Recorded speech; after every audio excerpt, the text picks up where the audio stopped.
আজকে ভাত খেতে বসেছে। আমার মেয়ে বলছে, মা ওকে ভাত দাও না, দুটো ইঁদুরটাকে, ইঁদুরটা খেতে আসবে, দুঃখ করছে, ওর শরীর ভালো না, একদম ভিডিও ছাড়তে পারে না। ওই ইঁদুরটাকে ভিডিও ছেড়ে দেখানোর জন্য ওরম করছে যে মা ইঁদুরটা আছে, চলে গেল ইঁদুরটা, ওকে দুটো ভাত দাও না। ও আমাদের সাথে কন্টিনিউ কখন থেকে ভাত খেয়ে যাচ্ছে ইঁদুরটা। ভাতটা দিয়ে রেখেছি, কখন থেকে ভাতটা দিয়ে রেখেছি, ভাতটা খাওয়ার জন্য ইঁদুরটা খালি ঘুরছে আসার জন্য। একদমই কোনায় ঢুকে গেছে, আমি ভাতটা এখানে দিয়েছি ওকে।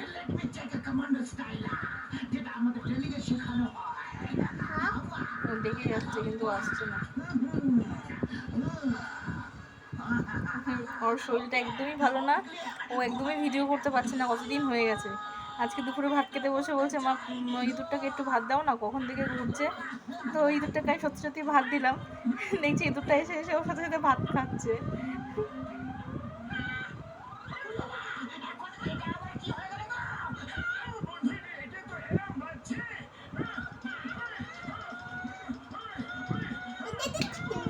হাত থেকে চলে যাবে, হাত থেকে দেয় না। অনেকটাই ভাত দিয়েছিলাম, ইঁদুরটা এসে খেয়ে নিল। তো বলছে, মা ভিডিওটা বানিয়ে দেখাও না, ভিডিওটা বানাও না। তাই ঠিক আছে, ভিডিওটা বানাই।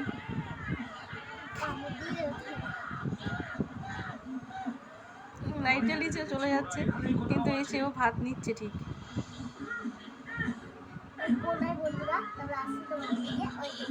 তুমি হাত পা নাড়া চলে যাবে, ইঁদুর ভয় পায় না।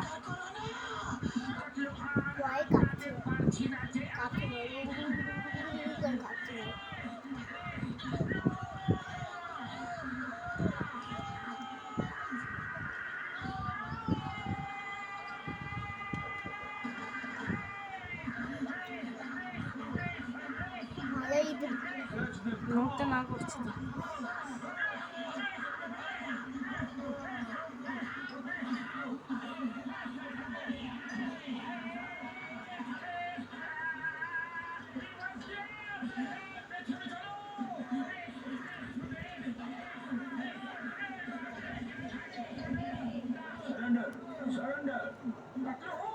আমাদের মাঝে কেউ সুরেন্দ্র বলতে কেউ নেই, এরা কোন সুরেন্দ্রকে খুঁজছে দেখতে পাচ্ছি না।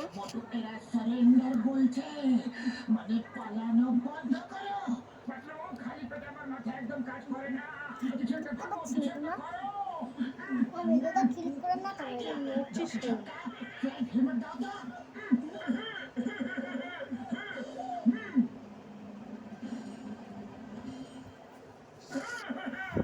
থাক, ও খাক, অনেকক্ষণ ধরে ভাতটা দিয়েছি, ও খাক এবার।